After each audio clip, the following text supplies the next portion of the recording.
I had 6 pregnancies, 3 miscarriages, an abortion, and years of trauma. My husband refused a vasectomy, lied about appointments, destroyed our sex life, and now I don't know if our marriage can survive the betrayal. I, 42 female, have been with my husband, 39 male, for 10 years and married for almost 8 of those years. We have 2 children together, ages 7 and 4. For more than 2 years now, we've been living in what I can only describe as a dead bedroom, and the core reason traces back to our complete breakdown around reproductive responsibility, bodily autonomy, and unresolved resentment after years of trauma related to pregnancy. Over the course of 7 years, I experienced 6 pregnancies. Some were intentional, some were not, but every single one left a mark on my body and my mental health. In 2016, I became accidentally pregnant. That pregnancy ended in a missed miscarriage, which required a D&C. At the time, I was still processing what it meant to lose a pregnancy that I hadn't planned for, but was still emotionally impacted by. It was my first experience with pregnancy loss and surgery, and it set the tone for what would become a long, painful pattern. In early 2019, I gave birth to our first child. This was an intentional pregnancy, and while I was grateful to finally have a healthy baby, the pregnancy and postpartum period were difficult both physically and emotionally. I was already carrying fear from my previous miscarriage, and that fear never really left. In late 2020, I became pregnant again intentionally. That pregnancy ended in a natural miscarriage. I was at home alone when it happened, bleeding heavily while trying to take care of our 2-year-old child. My husband was away on a work trip.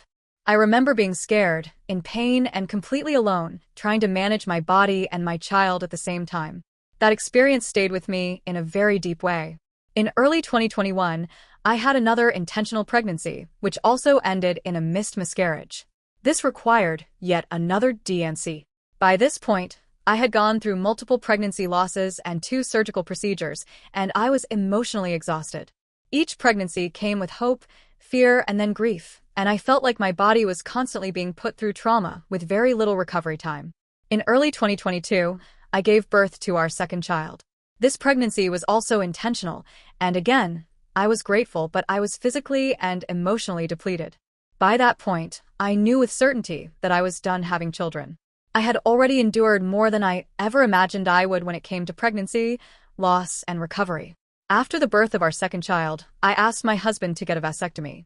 At that point, I had been pregnant 6 times, experienced 3 miscarriages, undergone 2 D&C procedures, carried 2 difficult pregnancies to term, and endured challenging postpartum periods. We both agreed we did not want any more children, and I was very clear that under no circumstances would I carry a 3rd child. I had been on birth control pills for over 15 years before meeting my husband, and I no longer wanted to use hormonal birth control. I considered getting a tubal removal, but given how invasive that procedure is compared to a vasectomy and considering everything my body had already been through, I felt strongly that it was reasonable for my husband to take responsibility for contraception at that point. He refused to get a vasectomy. I was deeply disappointed, but I also recognized that it was his body and his choice.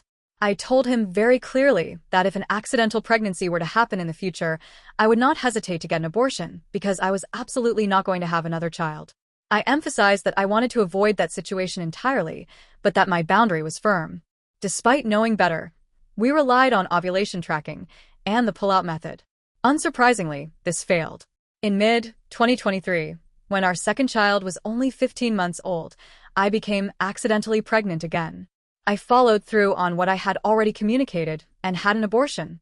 That experience, combined with everything that came before it, fundamentally changed how I feel about my husband, our intimacy, and our relationship. Since then, our sex life has essentially stopped. I carry resentment, grief, and anger that I don't know how to release. I feel like my body has been the one paying the price over and over again, while my husband refused to take on even the smallest medical responsibility to prevent further harm. Although I was confident in my decision to have the abortion, and I still stand by it, I was completely unprepared for what came afterward. The guilt, shame, and anger hit me in waves, anger at myself, anger at my body, and anger at my husband that felt deeper and more corrosive than anything I had felt before. I felt like I had been pushed into a situation I had worked so hard to avoid after years of making sacrifices with my own body, and that realization was devastating. In the aftermath of the abortion, I begged my husband again to get a vasectomy. I told him very clearly that I could not go through this again, physically, emotionally, or mentally. I also told him that I would not be having sex until he did. This wasn't said as a threat or punishment. It was a boundary rooted in fear, grief, and self-preservation. I was still processing what had happened, and the idea of risking another pregnancy filled me with panic. He agreed to get the vasectomy and told me he would make the appointment. Weeks went by and nothing happened. I kept waiting for him to tell me the date, to mention paperwork, to show any indication that he was taking it seriously. Eventually, he said he had made the appointment and that it was booked 3 months out. I wanted to believe him. I needed to believe him because the alternative that he was once again avoiding responsibility was too painful to confront at that moment. During those 3 months, I held firm on my boundary of not having sex. However, I did engage in other forms of intimacy and foreplay because I trusted that he was following through.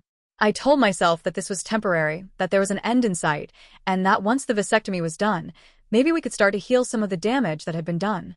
In the 2 weeks leading up to the appointment, I asked him casually several times when it was scheduled. I didn't want to sound like I was nagging or interrogating him, so I kept it light. "When is your appointment again?" Every time his answer was vague.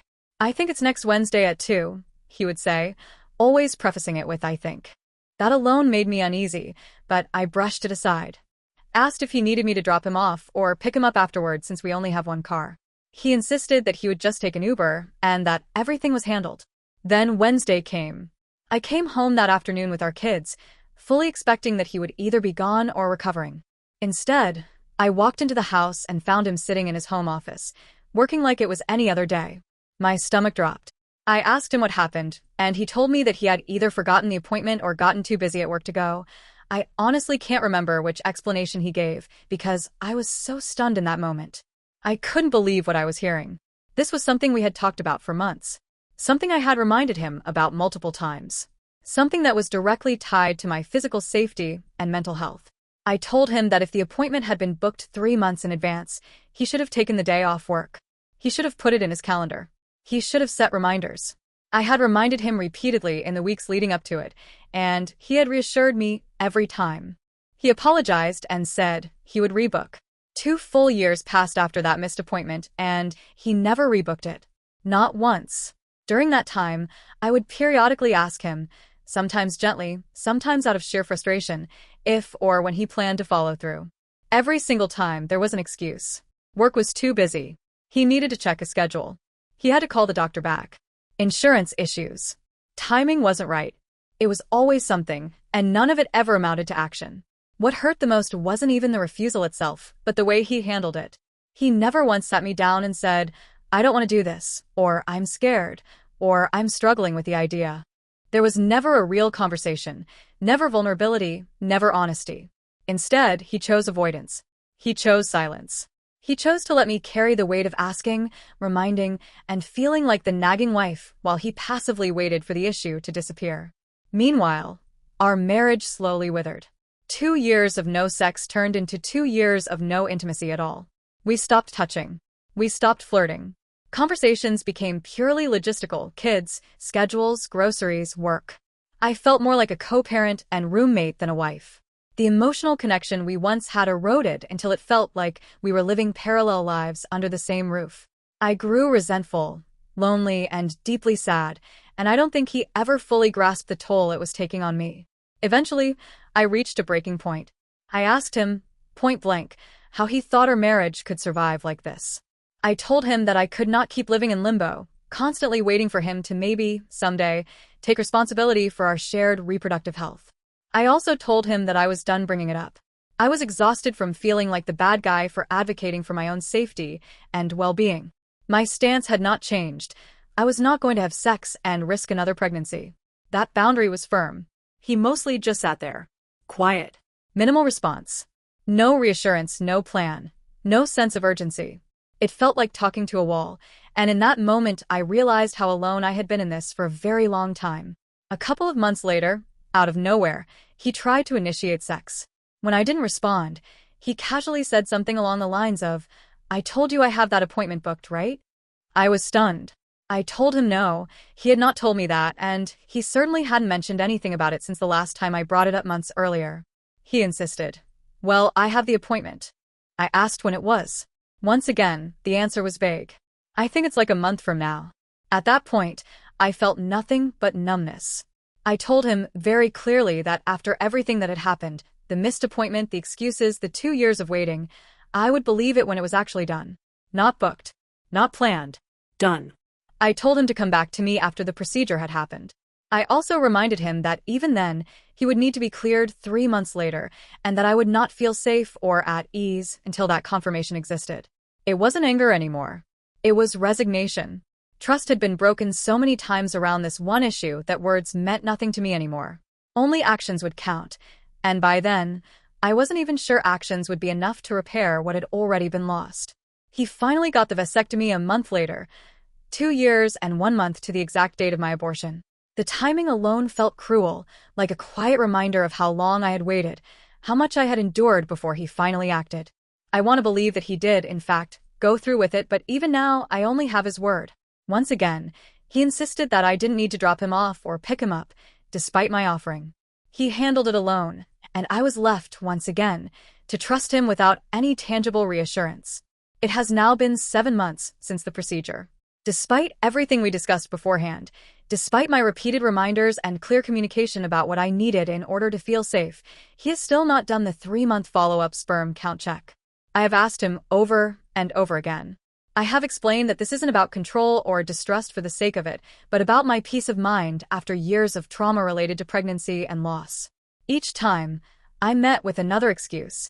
He told me that he was checked at 2 weeks and that they told him all he needed to do was ejaculate around 40 times and that there was no need to get checked again at 3 months. Everything about that contradicts what I have read, what doctors have told me, and what every reputable medical source says.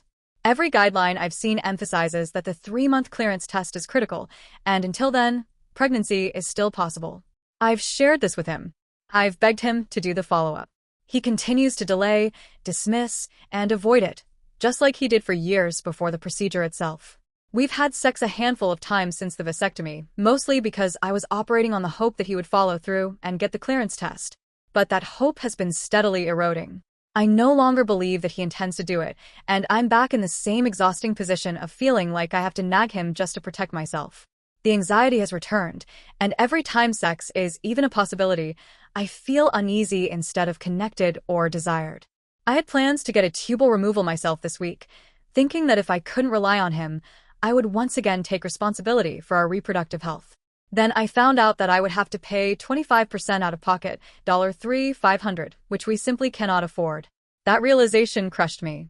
After everything I've already put my body through, I'm now considering going back on birth control, something I explicitly said I didn't want to do anymore, simply because I feel like I have no other safe option. The truth is, my marriage has been destroyed throughout this process. The repeated avoidance, the broken promises, the lack of urgency, and the complete absence of empathy have eroded every ounce of trust one once had. Intimacy didn't just disappear because of fear of pregnancy. It disappeared because I no longer feel seen, valued, or protected by my partner. The emotional connection is gone.